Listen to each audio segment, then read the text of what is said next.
大家好，又係我星星同大家職人吹水。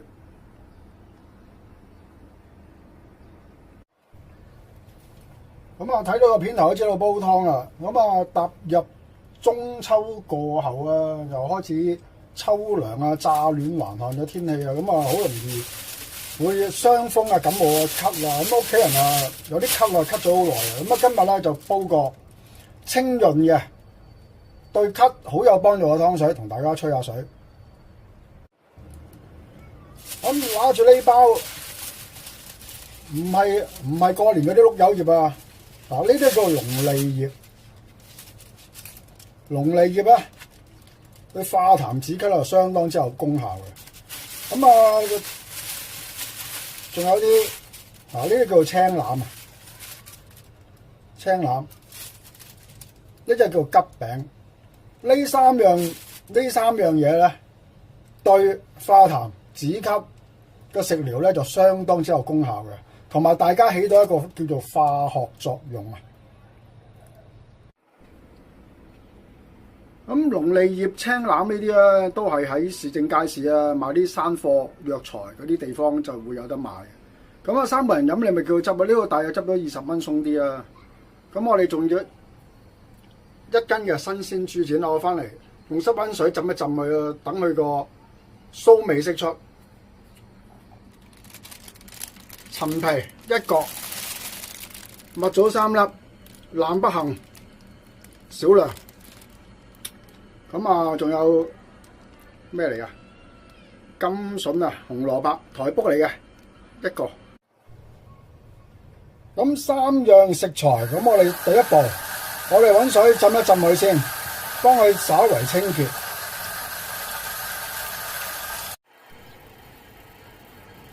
青欖同埋桔餅，咁我哋又洗佢1、2次咁嘅擎水啦。龍脷葉，我哋要浸佢10零分鐘，等佢葉嘅表面嘅灰塵釋出咧，再洗乾淨佢。豬展我哋倒晒啲血水，洗2、3次擎水。而家開火，燒啲凍水，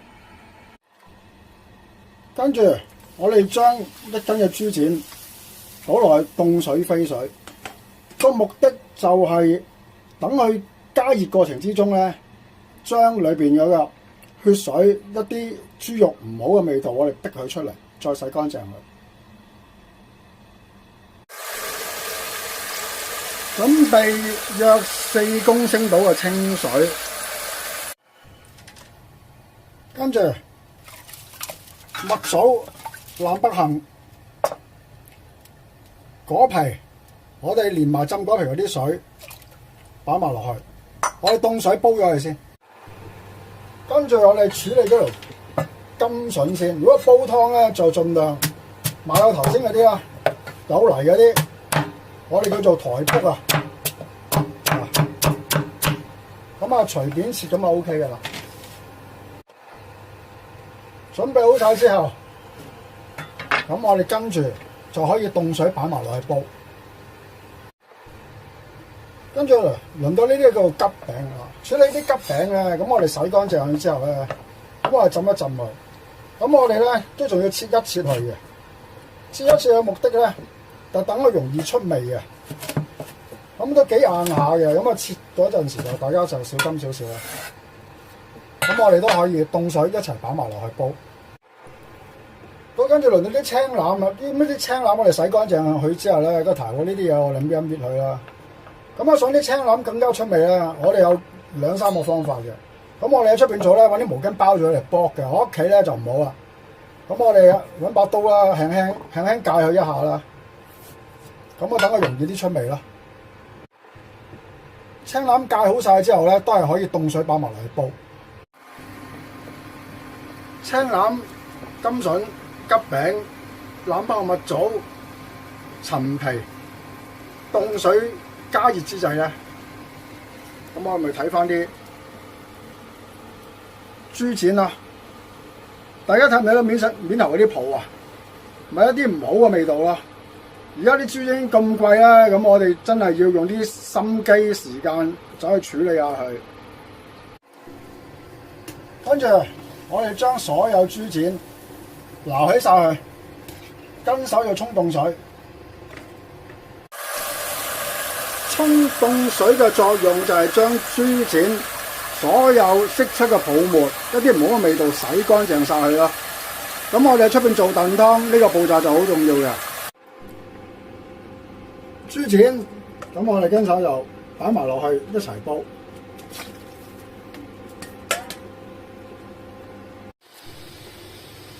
落咗豬骨之後，咁我哋咪處理翻我哋嘅龍脷葉咯。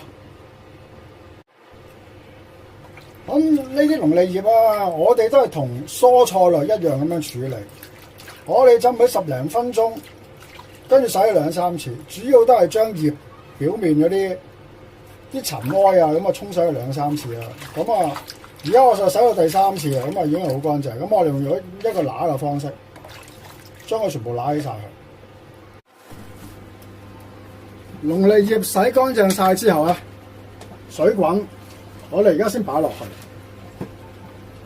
啲龍脷葉唔好凍水落，凍水落咧，佢龍脷葉本身咧都少少苦澀味嘅。咁啊個湯咧煲出嚟咧，嗰個味道就唔係咁好嘅。咁如果第一次煲啦，我建議大家唔好買咁多龍脷葉。如果2、3個人飲咧，買5蚊就夠啦。咁我呢度咧就差唔多買咗10蚊咁上下啦。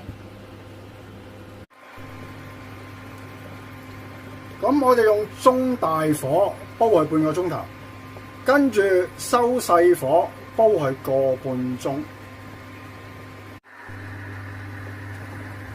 煲咗2個鐘頭嘅模樣，打開去睇下咁就知咯。好，得起俾大家睇下。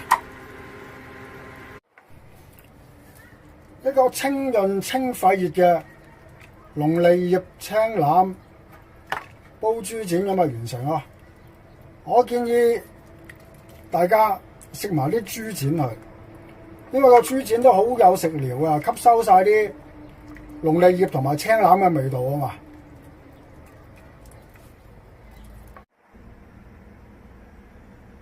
得起咗個模樣。咁我哋加翻適量嘅鹽落去。咁近排天氣又開始乾燥啊，咁啊有少少咳啊，個肺啊唔係好暢順啊，咁啊呢個湯水就啱晒啦。咁呢個湯水唔煲豬展，咁啊日常煲水飲都係好適宜嘅喎。咁我哋加翻少少雪梨啊，或者海底椰落去啦。咁啊，豬展貴咪唔好落肉咯。不過呢個湯水啦，我建議大家就煲豬展，食埋啲豬展啦，嗰個吸收就更加好。咁啊，中意老火湯嘅網友俾我 like 個星星啦。咁中意食豬展嘅網友訂個職人出咗嘅頻道，幫我分享下呢個龍脷葉青腩金餅煲豬展。